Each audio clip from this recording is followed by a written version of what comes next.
Let's talk about one of the best things you can do to get rid of your plantar fasciitis. It's something that only you can do. Your doctor can't do it for you. It's stretching your calf muscles. It's very effective. It's totally free. It only takes a minute. But it's one of the hardest things for me to convince my patients to do.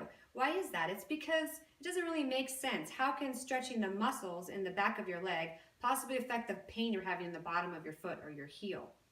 I get that. I wouldn't do something either if I didn't think it would actually work. But here's the thing, it does work if you do it the right way. So I'm going to explain the why behind how this is so effective so that you'll want to do this for your body every day. And I'm also going to give you some great how-to steps on effective ways to stretch your calf muscles. So let's take a look at this image. This is an image of your plantar fascia ligament.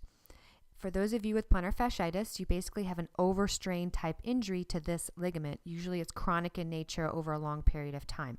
So as you can see, this ligament spans along the bottom of your foot and attaches to the bottom of your heel bone.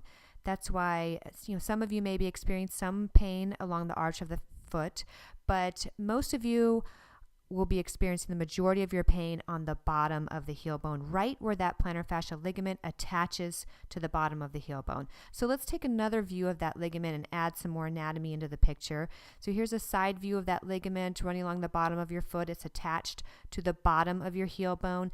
The important thing I want you to recognize here is that your calf muscles attach to the top of your heel bone via the Achilles tendon. That's the job of the Achilles tendon, to attach your calf muscles to your heel bone. So you have two structures attached to the same bone. So now you have a pulley type system.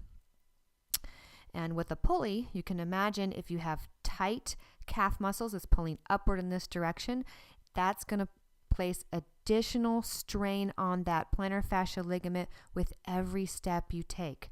Now, the opposite is also true if you have nice, supple, flexible calf muscles. It's going to be more functional and better able to absorb the ground reactive forces. So you're able to be active and without placing any additional strain or excess strain on that already overstrained plantar fascia ligament. Now, stretching a few times is not going to give you pain relief, and it's not going to give you lasting pain relief from your plantar fasciitis. Please stretch daily and consistently. There's so many benefits to taking good care of your leg muscles. Really, we should all be stretching our calf muscles every day. I want to give you some great pointers on how to stretch your calf muscles. But first of all, because there are so many misconceptions out there, this is not stretching your calf muscle. This is strengthening your calf muscle, which is fine to do, but it's not helping to get rid of your plantar fasciitis. We need a longer, more flexible calf muscle to do that. First one I call the multitasker calf stretch. Prop your forefoot up against the wall or cabinet and lean forward and hold it there for a minute. I call this the multitasker because you can do this one while you're brushing your teeth. In fact, this is your new homework. I want you to do this every time for yourself while you're brushing your teeth. While you're taking great care of your teeth, take great care of your lower extremities as well. Why not? And also always stretch both sides, even if only one side is symptomatic. The classic calf stretch is always a good one. The key here is to make sure that back leg is straight and that the entire heel is touching the ground. Bend that front leg, lean forward as much as it takes to feel a nice, somewhat uncomfortable stretch in that back leg, and hold it there for about a minute. Don't forget to stretch the other side. And hey, if you're really short on time, you can stretch both calf muscles simultaneously by stepping up onto a piece of gym equipment like a stationary bike and lower both your heels to the ground. Please remember that stretching your calf muscles is one great strategy for getting rid of your plantar fasciitis, but ultimately the best battle plan for your final freedom from plantar fasciitis is always to employ multiple strategies simultaneously. This is very important. Whenever we treat patients with plantar fasciitis, we always hit them from several angles at once because we know how very, very stubborn this condition can be to heal.